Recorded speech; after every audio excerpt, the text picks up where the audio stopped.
Students, आप सबका पुनः जो है बीआरएस पॉलिटेक्निक में स्वागत है। तो आइए आज देखते हैं डीसी सर्किट में कुछ इम्पॉर्टेंस न्यूमेरिकल जो अभी पिछले वीडियो में जहाँ तक पढ़े हैं उस पर आधारित है। तो फर्स्ट जो है न्यूमेरिकल क्या है, इसमें देखते हैं कि एक 100 वाट 250 वोल्ट का लैंप एक 100 वाट 200 वोल्ट के दूसरे लैंप के श्रेणी में 250 वोल्ट की विद्युत सप्लाई के पास जुड़ा है। तो निम्न की गणना करना है लैंप द्वारा ली गई धारा और प्रत्येक लैंप के पास वोल्टता। तो आइए ज्ञात करते हैं। क्वेश्चन फर्स्ट क्या है, दो लैंप है तो एक लैंप बनाएंगे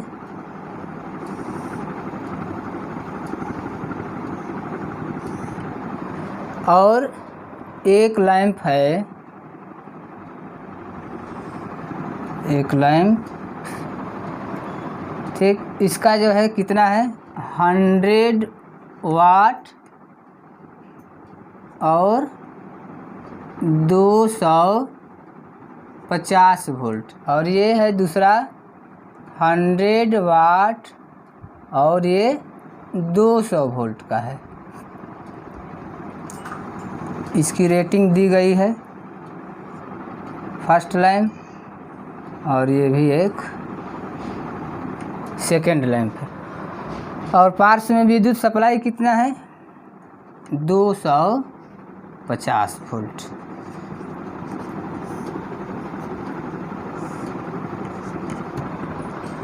तो चूँकि दोनों लैंप सीरीज में कनेक्टेड है तो दोनों लैंप के पार्स जो है वोल्टेज जो है कितना होगा वोल्टता, इसके पार्स V1 होगा और इस लैंप के पार्स जो है वोल्टता V2 होगी।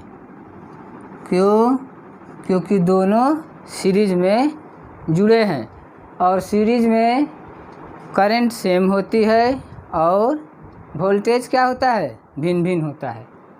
तो यहाँ पर जो भी करंट आएगी दोनों लैंप में सेम करंट होगी। तो पहले जो है फर्स्ट अपन क्या करेंगे, फर्स्ट लैंप का जो है रेजिस्टेंस ज्ञात करेंगे, उसके बाद सेकेंड लैंप का रेजिस्टेंस ज्ञात करेंगे।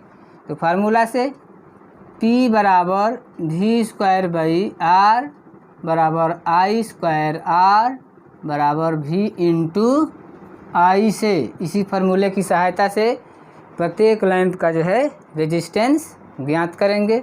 तो यहाँ पर देखिए फर्स्ट लैंप का, तो P1 बराबर V²/R1 इसका ज्ञात करना है।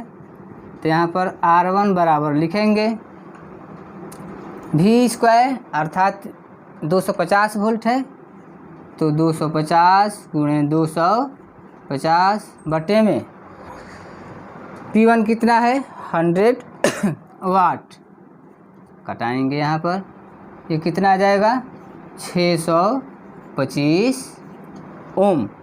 ये R1 हुआ, क्या हुआ R1।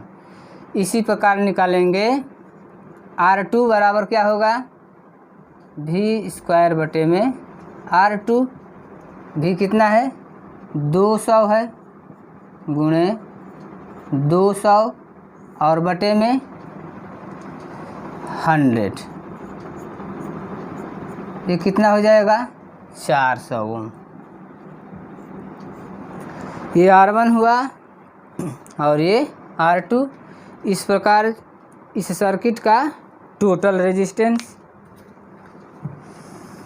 तो टोटल रेजिस्टेंस लिखेंगे यहाँ पर। तो R बराबर कितना होगा R1 प्लस R2, चूँकि सीरीज में जुटे हैं तो यहाँ पर 625 और 400 कितना होगा 1025 ओम।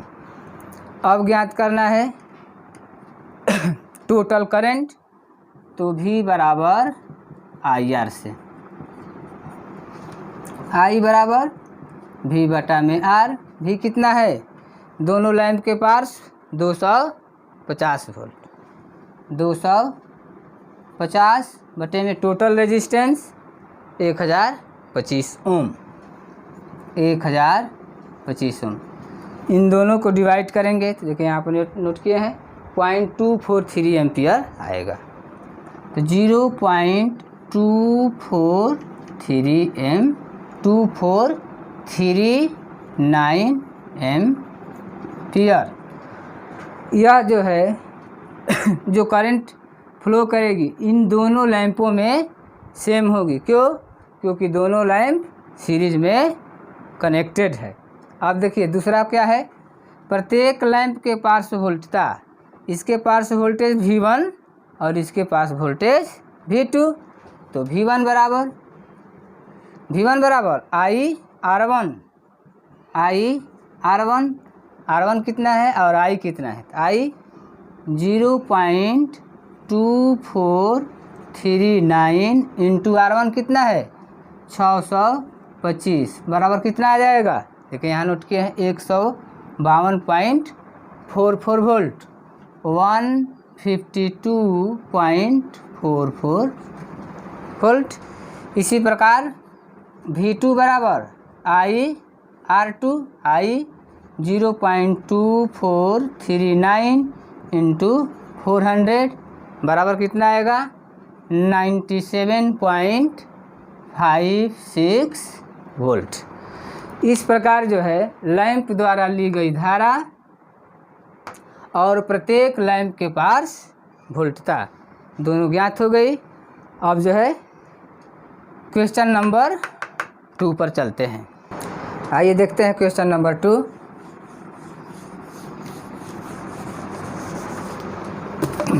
क्वेश्चन सेकंड, इसे सॉल्व करेंगे। इसमें क्या है, एक तार का प्रतिरोध R ओम है।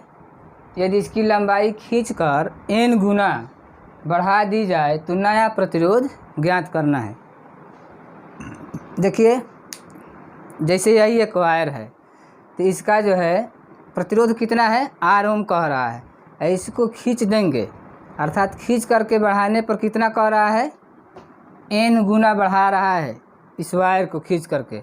तो उसके बाद खींचने के बाद इसका जो है रेजिस्टेंस कितना है यही ज्ञात करना है। तो यहाँ पर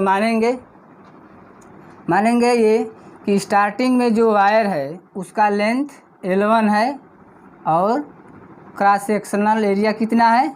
A1 है। और खींच करके n गुना जब बढ़ाएंगे तो उसकी लंबाई L2 होगी और जो है अनुप्रस्थ काट एरिया जो है चेंज हो जाएगी। तो चेंज हो करके मानते हैं कि A2 होगी। और एज वी नो दैट, जैसा कि हम सब जानते हैं कि किसी भी वस्तु को खींचने के बाद या उसके लंबाई या चौड़ाई में कुछ भी परिवर्तन करेंगे तो उसका जो है आयतन वॉल्यूम में किसी प्रकार का जो है परिवर्तन नहीं होता है। तो इसलिए स्टार्टिंग में वायर का वॉल्यूम यदि V1 है तो खींचने के बाद भी V2 होगा। तो ये दोनों आपस में इक्वल होंगे क्योंकि आयतन में कोई परिवर्तन नहीं होता है। तो इसलिए V1 बराबर V2। तो यहाँ पर लिखेंगे L1 A1 बराबर L2 और A2 यहाँ पर ज्ञात करेंगे। A2 कितना होगा निकाल करके, A2 बराबर L1 A1 और बटे में L2। और वायर को खींचते हैं तो n गुना जो है उसकी लेंथ बढ़ रही है, अर्थात L2 बराबर अकॉर्डिंग टू क्वेश्चन कितना होगा? तो यहाँ पर A2 बराबर निकाल लेंगे L1 A1 by n L1, चूँकि L2 बराबर n L1 ये क्वेश्चन के अनुसार L2 बराबर n L1 यहाँ से कटाएंगे तो A2 कितना आएगा? A2 बराबर आपका आ गया N1 A1 अपान n। अब आगे चलते हैं। यदि मानते हैं कि स्टार्टिंग में इस रेजिस्टेंस का वायर का प्रतिरोध R1 है, तो R1 बराबर क्या होगा, रो L1/A1 फर्स्ट समीकरण, और खींचने के बाद R2 हो रहा है तो R2 रो L2/A2 सेकेंड इक्वेशन होगा। अब देखिए आगे खींच रहा है, तो खींचने के बाद अब यहाँ पर जो है यह जो है स्पेसिफिक रेजिस्टेंस है, यह जो है चेंज नहीं होता है, क्योंकि यह क्या होता है, यह जो है उस पदार्थ का गुण होता है, तो गुण में कोई चेंजिंग नहीं। तो यहाँ पर R2 बराबर लिखेंगे रो L2 का मान N11/A2 का मान देखिए यहाँ पर ज्ञात किए हैं A1/N, तो यहाँ पर नोट करेंगे A1/N बराबर है कितना होगा, rho into N square L1/A1। अब देखिए इक्वेशन नंबर फर्स्ट में R1 बराबर रो L1/A1, तो रो L1/A1 मान रखेंगे, तो R2 बराबर N square into rho L1/A1। यह मान कितना है, इक्वेशन नंबर फर्स्ट से R1 बराबर, तो R2 बराबर कितना होगा, N स्क्वायर इंटू R1। ठीक, तो इस प्रकार जो है यदि एक तार का प्रतिरोध R ओम है, यदि इसकी लंबाई खींचकर N गुना बढ़ा दी जाए तो नया प्रतिरोध ज्ञात करो। तो नया प्रतिरोध कितना हुआ, फर्स्ट जो है रेजिस्टेंस का प्रथम प्रतिरोध का N स्क्वायर गुना जो है बढ़ जाता है, कौन सा, नया प्रतिरोध। तो ऐसे प्रश्न जो है कंपटीशन में भी पूछे जाते हैं, ऑब्जेक्टिव टाइप। ठीक, इस प्रकार के प्रश्न और आते हैं कि यदि कोई तार है, उनका रेजिस्टेंस R है और N है, तार की संख्या N है, तो उसको जो है श्रेणी क्रम में जोड़ेंगे तो टोटल का जो है इक्विवेलेंट रेजिस्टेंस कितना होगा, यदि उसको पैरेलल में जोड़ेंगे तो टोटल का जो है कितना जो है इक्विवेलेंट रेजिस्टेंस होगा। तो आगे अभी अगले वीडियो में जो है ऐसे प्रश्न जो है हल करेंगे। तब तक जो है इन दोनों क्वेश्चन को जो है स्टडी करिए, और यदि ये वीडियो आप सबको पसंद आए तो like share subscribe and comments करना ना भूलें। धन्यवाद।